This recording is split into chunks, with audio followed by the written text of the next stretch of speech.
पहले ज़माने में इर्रेगुलर पीरियड्स, पीसीओडी, पीसीओएस, इंडोमेट्रियोसिस, फिब्रोइड्स, ये सारी वाहियात बीमारियां होती थी क्या, जो आज इतने ज़्यादा लोग इससे जूझ रहे हैं, इतने ज़्यादा परेशान हैं।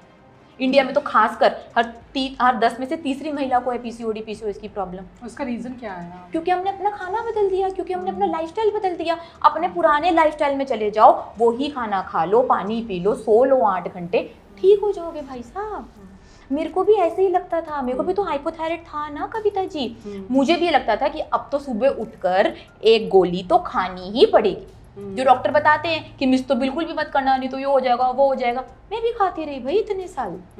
तो पता चल गया ना कि प्रॉब्लम लाइफस्टाइल में थी। डॉक्टर भी बोलते थे लाइफस्टाइल प्रॉब्लम है, खाना बदल लो।